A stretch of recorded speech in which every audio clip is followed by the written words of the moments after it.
Who did this? Adrian Moretti asked, holding the bloody apron above the stainless steel sink. Lena Carter stood with one hand pressed beneath her ribs and the other closed around a half-burned receipt. A silver tray trembled against the floor beside her old phone. Pink water spiraled toward the drain. Adrian looked at the blood on the apron, then at the larger handprint smeared across its inside seam. "That isn't all yours," he said. 3 hours earlier, Lena had been standing beneath a chandelier worth more than the apartment building where she lived, reading words she had not written to people who would never remember her name. The ballroom at Vesper House glittered with crystal, champagne, and expensive sympathy. Behind her, a gold sign announced every employee deserves a voice. In front of her, 200 donors waited for the grateful waitress to tell them how generous powerful people could be. Lena held the speech card with both hands so no one would see it shaking. Her black uniform fit too tightly across her waist because Grant Hale had ordered a smaller size for the cameras. "We want the foundation to look polished," he had told her, smiling as though he were protecting her feelings. Some silhouettes photograph more honestly than others. Celeste Ward stood near the podium in an ivory suit, one hand resting over her heart. She had written the testimonial. She had also written the paragraph about Lena's mother. According to the card, Evelyn Carter had been dismissed years earlier for theft, and Vesper House had shown Lena mercy despite her family's history of poor judgment. Lena felt the old wound open without making a sound. Her mother had died with that word attached to her name. Thief. Lena had spent 12 years watching employers read it before they looked at her face. Grant tapped the evening schedule against his palm from behind the curtain. Her younger brother's hearing aid Grant sat inside that schedule, tied to her continued cooperation. So Lena read. She did not cry. She did not look at Celeste. She looked at the security camera mounted above the bar and changed one sentence. The card said, "They gave me a second chance." Lena said, "They gave me a record." Adrian Moretti lifted his eyes from the head table. Only for a second. But Lena saw it. A pause. A detail caught. Then the applause swallowed everything. Afterward, an elderly dishwasher named Mr. Bell brushed past her carrying wine glasses. He did not stop. He did not look at her. He whispered, "B17 is back." The tray in Lena's hands tilted. One glass struck another with a thin, bright note. There were only 16 tables on the ballroom floor. Lena knew because she had memorized every seat, every allergy, every drink, and every guest who believed waitresses became deaf when rich men lowered their voices. She checked the service receipt printer near the kitchen. A fresh order curled from it. Table B17. 1 espresso. No sugar. Deliver through the private corridor. No server assigned. Lena folded the receipt into her apron. Her old phone buzzed before she could move. The message came from an unknown number. "Read the speech. Serve the coffee. Keep your brother safe."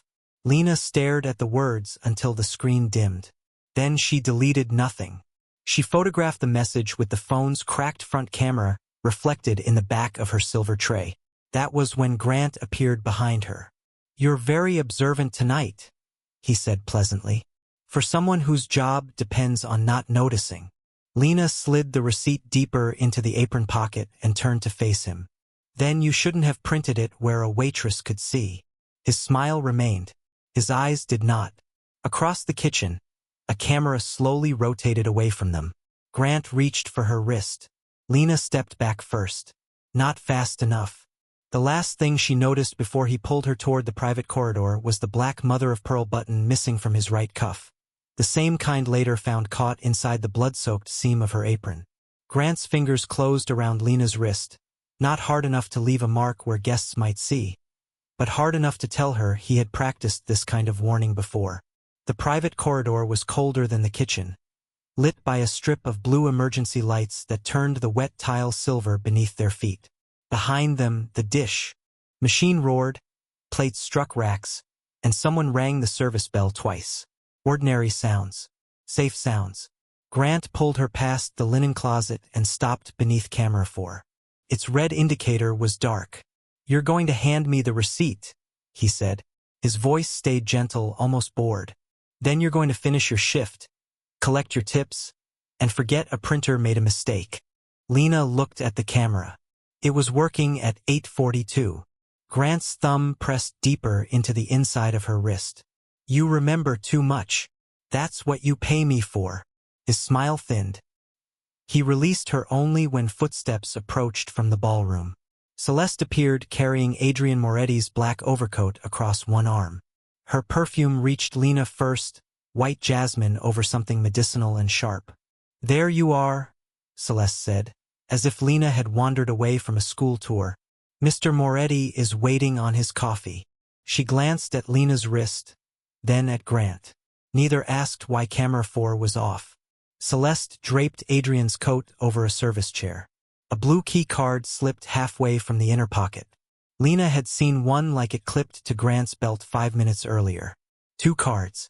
Same color. Same silver notch. The receipt, Celeste said softly. Lena kept her hands at her sides. The order was for 1 espresso. Celeste's expression did not change.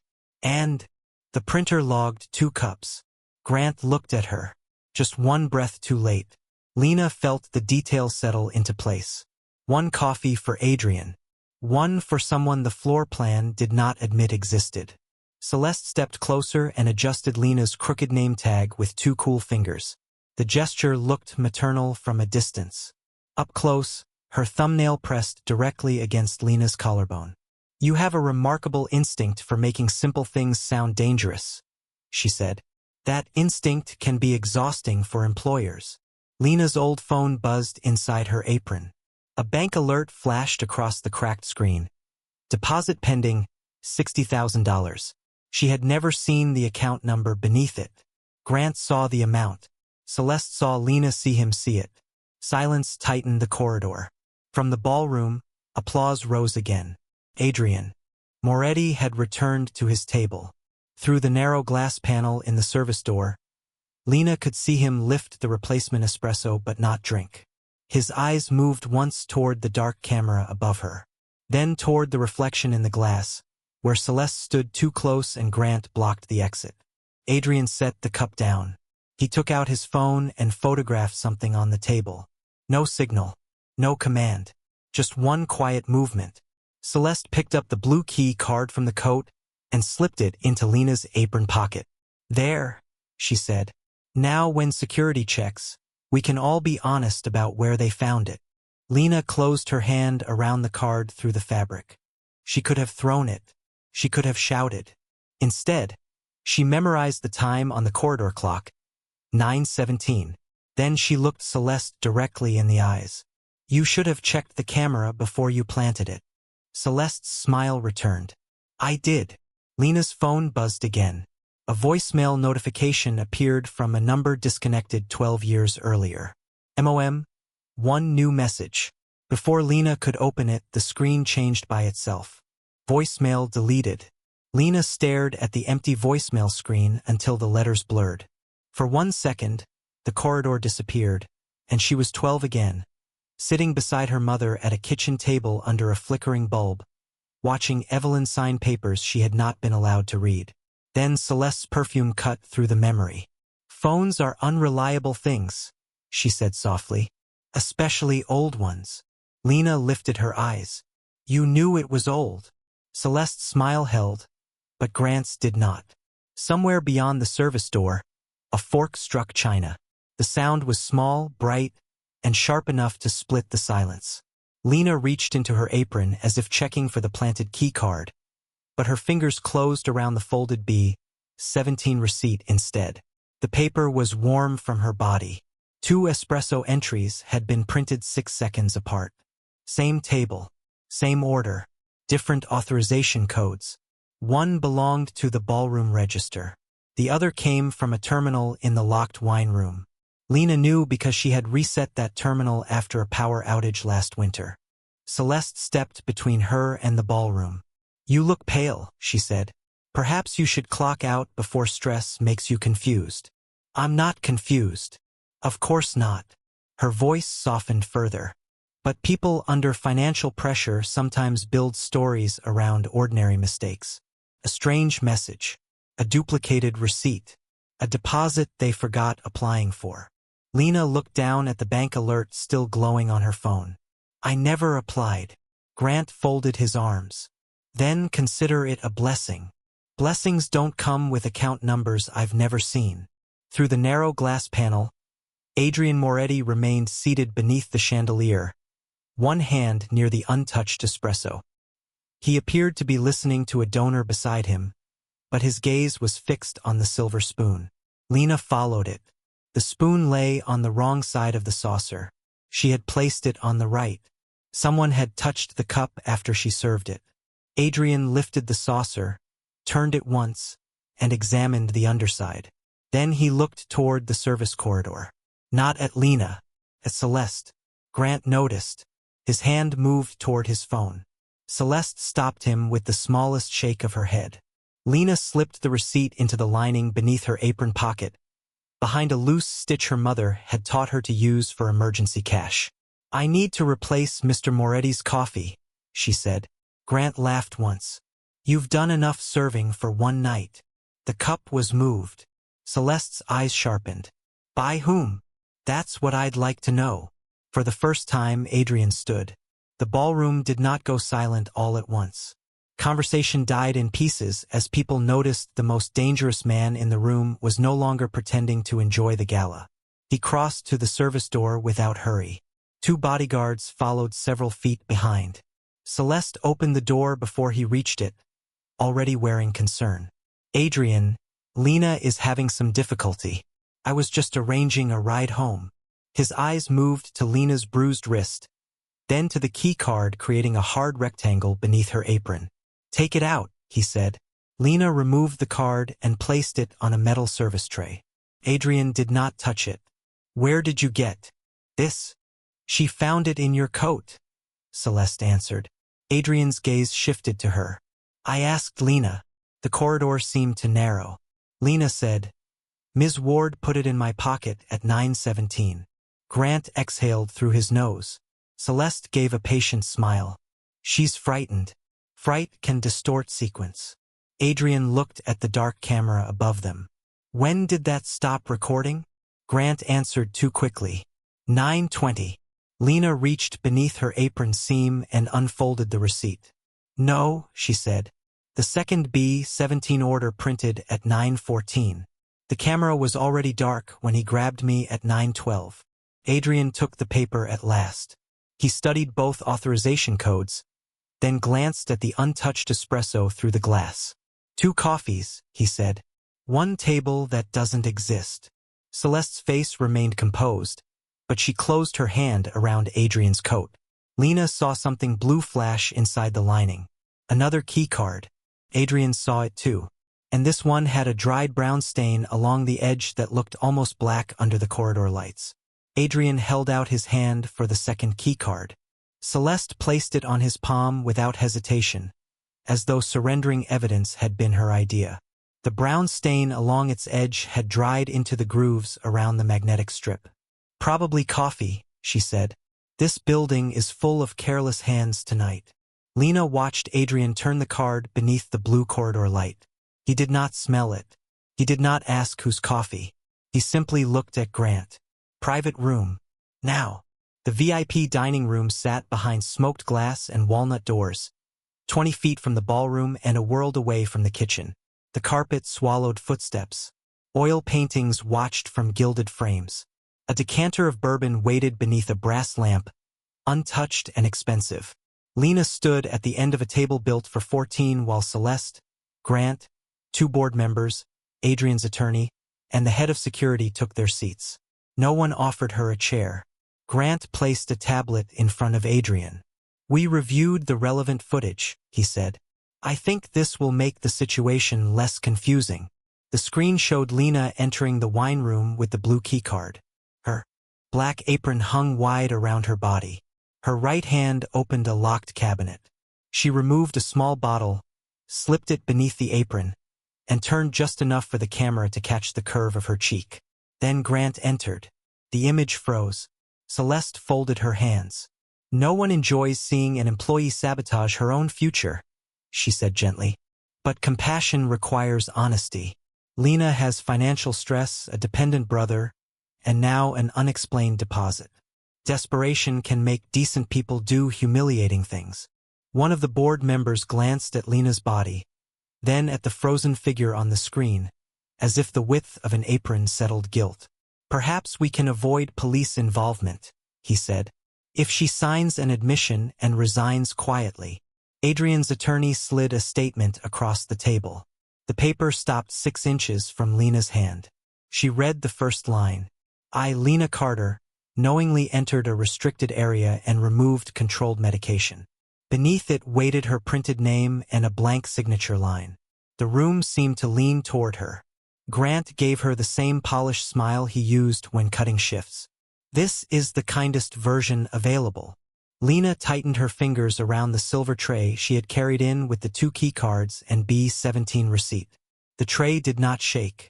She set it down carefully, centered the receipt beside the confession, and straightened her bent name tag until Carter could be read again. I won't sign that. The attorney's eyebrows rose. The footage is quite clear. The uniform is clear. Lena looked at Adrian. The woman isn't. Silence settled over the table. Celeste sighed, not impatiently, but with the measured sorrow of someone forced to discipline a child. Lena, denial does not become dignity simply because you deliver it calmly. Adrian said nothing. That made everyone else speak more carefully. Lena pointed to the frozen image. Zoom in on her right hand. The security chief did. The pixels blurred, then sharpened. My mother's wedding band, Lena said. I wear it every shift. Right hand. Always. The hand on the screen was bare. Grant leaned back. You could have removed it. Lena unwound the gauze around her palm. The thin gold band sat beneath the bandage, pressed against swollen skin. A dark scrape crossed its surface. I couldn't remove it tonight without cutting it off. Adrian's eyes moved from the ring to the footage. Still no declaration. Still no trust offered cheaply. Play the entry again, he said. This time he watched the woman's shoulders, the way she reached, the angle of her hips beneath the apron. Celeste's voice stayed soft. Body shape is not reliable evidence. No, Adrian said. Time is. He tapped the lower corner of the screen. The footage read 9:18. Lena slid the B-17 receipt closer. That order printed at 9:14. I was in the corridor at 9:17 when Ms. Ward put the first card in my pocket. Grant spoke quickly. According to her. Adrian turned his head. According to your camera too. The head of security stiffened. The footage from the corridor should have proven it. Instead, the file showed a 12-minute gap beginning at 9:11. Celeste relaxed almost imperceptibly. A technical failure, she said. Unfortunate, but hardly sinister. Then Lena noticed the coat draped over the chair behind her. Adrian's coat. White jasmine still clung to the collar. From the inner pocket, a phone screen lit with a security notification. Camera 4 manual override. User C. Ward. 9:11 p.m. Lena saw the notification before anyone else did. The screen glowed from Adrian's coat pocket for less than 2 seconds. But 2 seconds was enough for a waitress trained to read table numbers upside down and remember which hand carried which glass. Camera 4 manual override. User C. Ward. 9:11 p.m. Then the screen went black. Lena did not point. She did not gasp. She reached for the coat as if moving it away from the edge of the chair. Celeste's hand closed over the sleeve first. Careful, she said pleasantly. That coat costs more than most people earn in a year. The board member nearest Lena looked down at her uniform. The humiliation was clean, quiet, and deliberate. Adrian watched Lena's face, not Celeste's hand. What did you see? He asked. Celeste answered before Lena could. A routine security alert. Our systems send dozens during events. Lena kept one hand. On the silver tray. It named the user. Silence changed shape. Grant stared at the table. The security chief looked at Celeste, then away. Adrian held out his hand. Celeste gave him the phone with a small laugh. Of course. The alert had disappeared. The notification log was empty. "There," she said. "Nothing." Adrian's thumb remained still over the dark screen. "You deleted it quickly." "I cleared a nuisance." "From my phone." Celeste's smile tightened at one corner. "You asked me to manage tonight."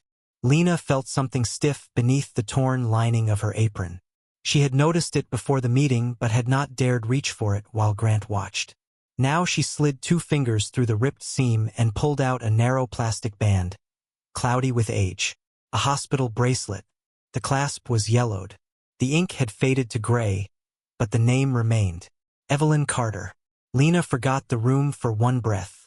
Her mother's name had not been printed anywhere with dignity in 12 years. Only on debt notices, termination records, and the cheap funeral card Lena kept in a kitchen drawer. The date on the bracelet was the same night Evelyn had supposedly fled after stealing tip money.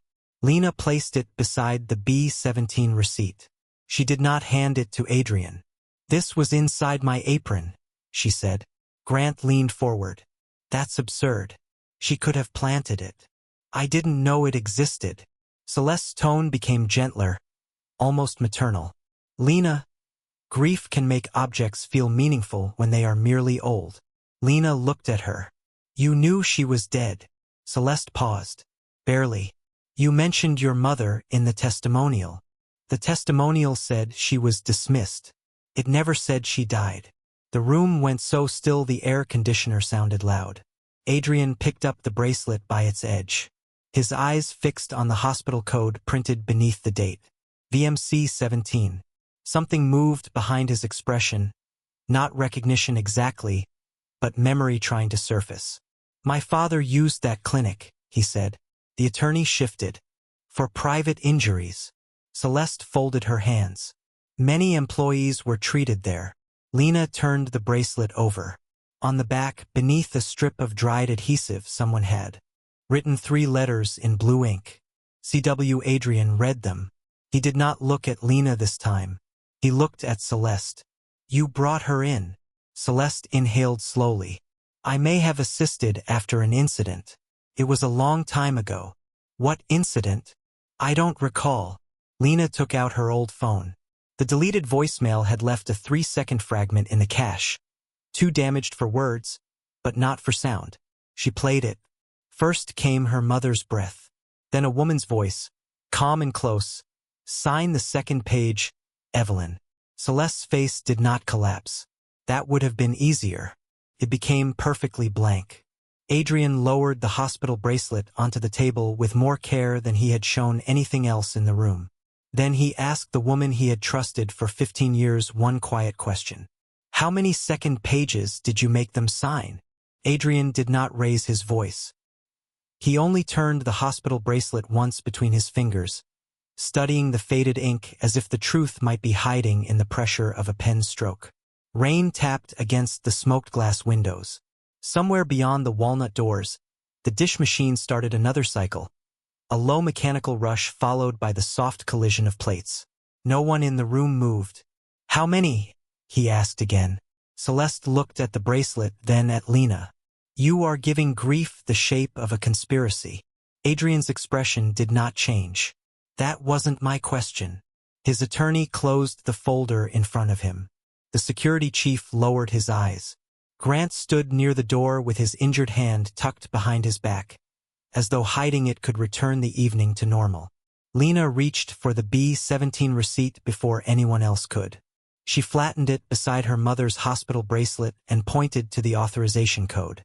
"This number appears twice," she said. "Once on tonight's coffee order. Once on the bracelet." Celeste gave her a patient look. "Those are internal routing numbers. Employees often imagine patterns when they don't understand the system." Lena met her eyes. "Then explain it." The words were quiet. They carried farther than anger would have. Adrian looked at the attorney. "Open the old files." Celeste's head turned. "Adrian, archived employee records are protected." "By whom?" "The company. I own the company." "That does not exempt you from procedure." He held her gaze for a long moment. "Then follow it." He told the attorney to retrieve every incident report connected to VMC-17, every payroll adjustment under B-17, and every employee confession signed through Celeste's office. No police, no board alert, no calls through company security. He instructed the security chief to make duplicate copies of Camera 4's raw logs before anyone could touch the server. Then he asked Grant one question. Who changed Lena's shift? Grant blinked. I did. When? This afternoon. Lena shook her head. The printed schedule changed at 8:06. Grant looked at her. You're mistaken. She took out her old phone and opened a photograph of the schedule board taken at 7:52. Her name was assigned to the main ballroom. In the version now displayed on the tablet, she had been reassigned to the private corridor at 8:06 under a manager override. Celeste sighed. Operational changes happen during events. Not after an employee has already clocked in, Lena said. Adrian's eyes moved to the override initials. CW. Again. Celeste's composure remained perfect, but she reached for her water and missed the glass by half an inch before correcting. Adrian noticed. So did Lena. The attorney's laptop chimed. A folder appeared from the offsite archive. 17 employee confessions. All women. All hourly staff. All tied to medical debt, family dependency, or emergency assistance grants. Each document had a second page added after the original signature timestamp. Lena read the names slowly. 2 she recognized from the kitchen. 1 had disappeared after being accused of stealing wine. Another had been told she failed a drug test she was never allowed to see. Evelyn Carter was number 11. Lena pressed her thumb against her mother's bracelet. I don't want money, she said. I want her record corrected. Adrian looked at her. That's all. No, her voice steadied. I want every woman on that list called by her name before anyone calls her a thief again. The attorney opened Evelyn's file. Payment ledger appeared beneath the confession. $840,000 moved through accounts created in employee names, then transferred to a shell company at the harbor. The approving signature belonged to Vittorio Moretti, Adrian's father. The room seemed to lose several degrees. Celeste spoke carefully. Your father authorized many private operations. You know what that era required. Adrian did not look at her. And you administered them. She said nothing. Lena unfolded the scorched edge of the B-17 receipt. Beneath the blackened paper, a second line of print became visible. Private transfer, Carter account, pending. The transfer was scheduled for midnight. In Lena's name. Adrian stared at it, then at the woman standing at the end of his table in a torn uniform, still protecting the evidence everyone else had tried to make her surrender. For years, he had believed Celeste was the person who kept his empire clean. Now he understood she had only been better than everyone else at deciding whose blood counted as dirt. Adrian folded the scorched B-17 receipt once and placed it beneath his palm. The gesture was small, almost casual, but everyone at the table understood that the paper no longer belonged to the room. It belonged to him. We're going to make the transfer, he said. Celeste's eyes lifted. Grant's hand stopped inches from the door handle. Even the attorney looked uncertain. Adrian continued in the same quiet tone. Midnight, Carter account, full amount. Lena looked at him, but he did not explain. He turned to Celeste. You'll authorize it. For the first time that night, her composure showed strain. Not fear. Calculation. That would expose the company to unnecessary risk. You said the account was legitimate. I said the records could be interpreted that way. Then interpret them for me. Silence pressed against the walnut walls. On the table, Adrian's phone began to vibrate. No one reached for it. The screen displayed an incoming call from Dominic Vale, Adrian's consigliere. Celeste glanced at the name before looking away. Too quickly. Lena noticed. So did Adrian. He declined the call and placed the phone face down. Grant, he said. Bring the original contract. Grant released the door handle. Which contract? Lena answered before Adrian could. The hearing aid grant. Grant's gaze moved to her. That isn't relevant. It used the same signature page. Celeste folded her hands. Lena, you are making assumptions about legal documents you were not trained to understand. Lena reached into the torn lining of her apron and removed the old phone. I photograph every page before I sign. The attorney looked at her with new attention. Lena opened the image from 3 months earlier. Page 1 described medical assistance for her brother. Page 2 granted the company permission to create a restricted disbursement account in her name. The signature line was the same. The body of the second page was not. In Lena's photograph, the page ended with a privacy clause. In the file Celeste had produced, it authorized financial transfers. Adrian compared them without speaking. Metadata? He asked. The attorney connected Lena's phone to his laptop. Progress bar appeared. 40%. 52. 71. Celeste rose. This has gone beyond a personnel issue. I need to notify the board.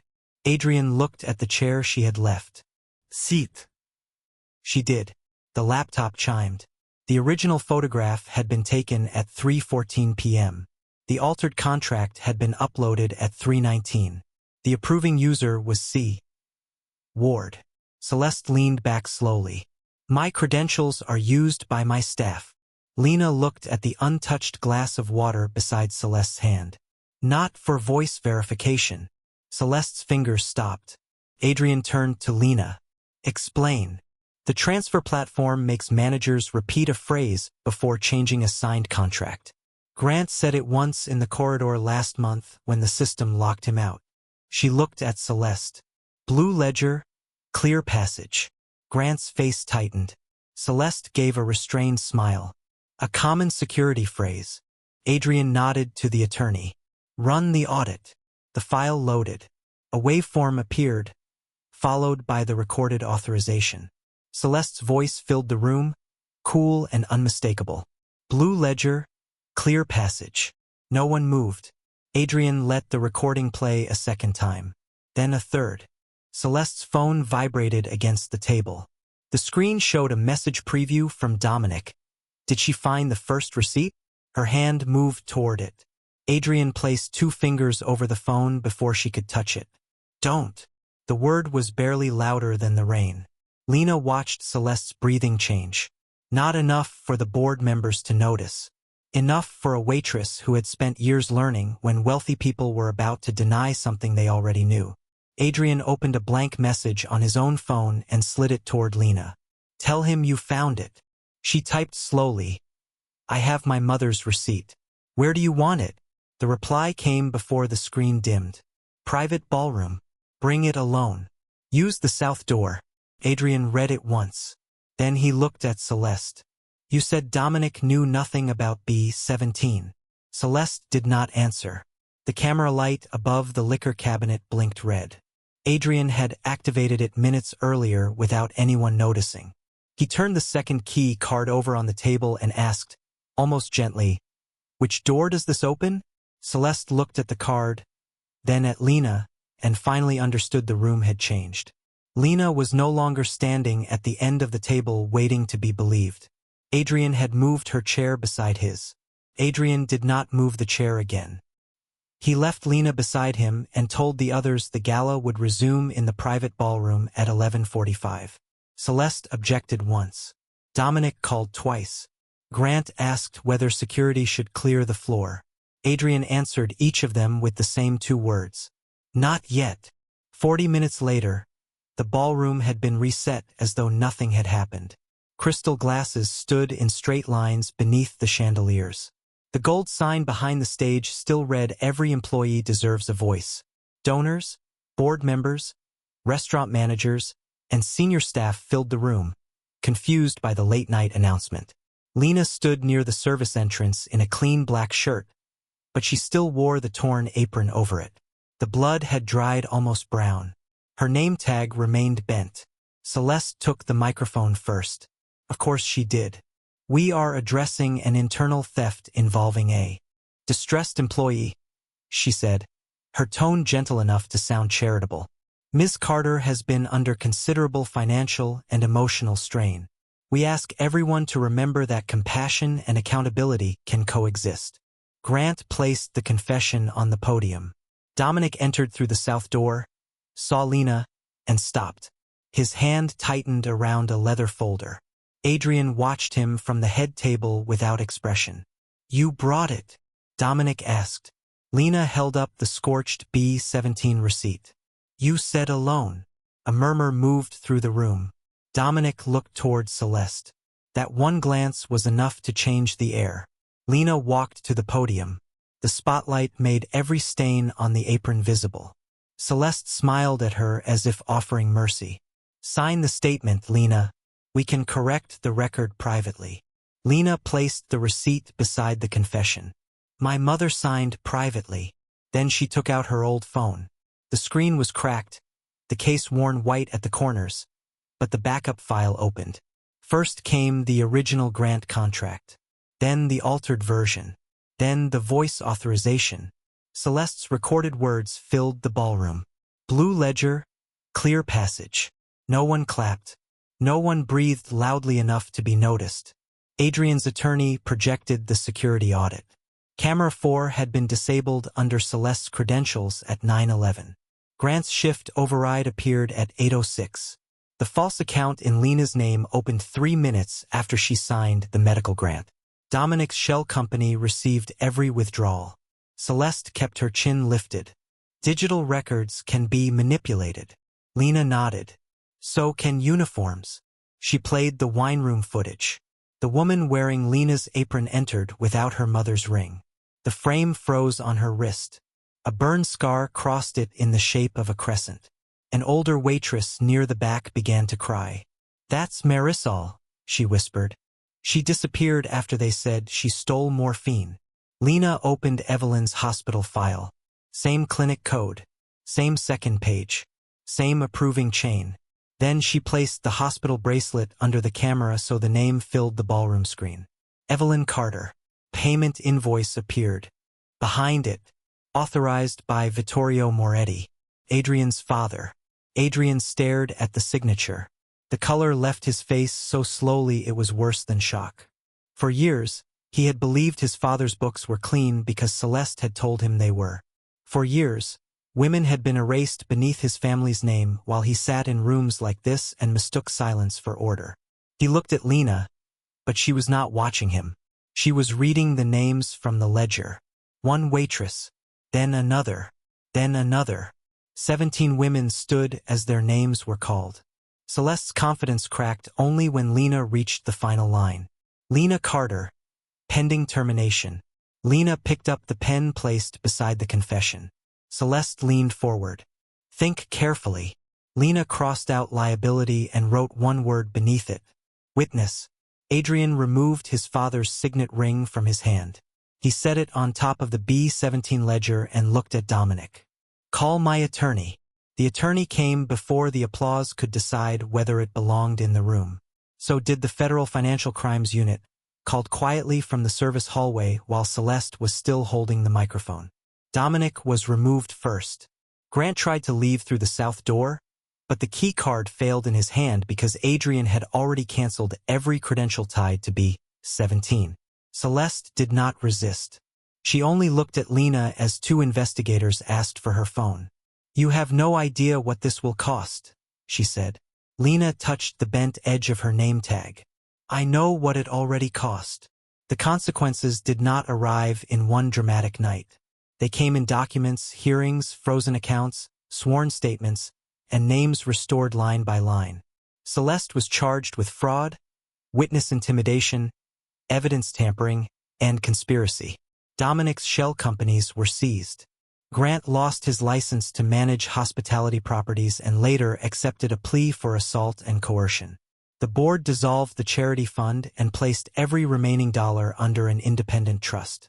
17 women received back wages, stolen tips, legal representation, and written corrections to their employment records. Some returned. Most did not. That choice belonged to them. 3 weeks later, the ballroom opened again without champagne or cameras from the press. The same gold sign still hung behind the stage, but Adrian had covered it with a plain white cloth. He stood before the restaurant staff holding a folder thick with corrected records. His father's signet ring was gone from his hand. "The first name," he said, "is Evelyn Carter." Lena did not move. Her brother sat beside her wearing new hearing aids, not as a gift from Adrian, but paid through restitution from the account created in Lena's name. Adrian read the correction slowly. "Wrongfully terminated. Retaliated against after reporting financial misconduct. Cleared of all allegations." The words entered the room without music. Lena pressed her mother's hospital bracelet between both palms. For 12 years, she had imagined vindication would feel loud. It did not. It felt like being able to breathe without asking permission. Adrian read every other name after hers. No one was called a former employee first. No one was reduced to a case number. When he finished, he removed the cloth from the sign. The old words were gone. In their place was a new line carved into the wall. "No statement is valid if Fear signed it. Vesper House reopened under outside oversight. Incident reports went directly to an independent attorney. Every hourly employee received a copy of anything bearing their signature. Tip records became visible in real time. Medical grants could no longer be tied to silence, loyalty, or reputation clauses." Adrian offered Lena a senior position overseeing employee integrity. She read the contract twice. Then she crossed out one line. "Former waitress," she said. "Leave waitress." Adrian looked at her. "Why?" "Because that's how I learned to notice what important people miss." He changed it. The final title read waitress. Witness, Director of Employee Integrity. Lena signed only after her old phone photographed both pages. Months later, the bloody apron was sealed inside a glass case in the staff training room. Adrian had suggested a plaque calling it the apron that saved his life. Lena refused. The final plaque read the apron they thought no one would believe. Beside it sat the scorched B-17 receipt, Evelyn's hospital bracelet, and Lena's old name tag, repaired but not replaced. The bend remained visible under the light. One rainy night after closing, a young server dropped a wine glass near the kitchen doors. Red wine spread across the white towel in her hand, and panic emptied the color from her face.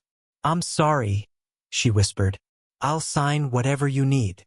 Lena knelt beside her and took the towel away. The room did not rush past them.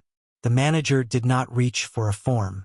Adrian, standing near the bar with 2 untouched coffees, said nothing. He waited. "Are you hurt?" Lena asked. The girl shook her head. Lena gave her a clean apron with her full name stitched across the front. Then she stood, carried one of the coffees to Adrian, and placed it before him while it was still hot. He looked toward the glass case, then at the repaired name tag on Lena's chest. "You changed this place," he said. Lena wrapped both hands around her own cup. "No," she said softly. "I made it listen." And for the first time, the most powerful man in the room understood that silence was not peace when only the powerless were required to keep it.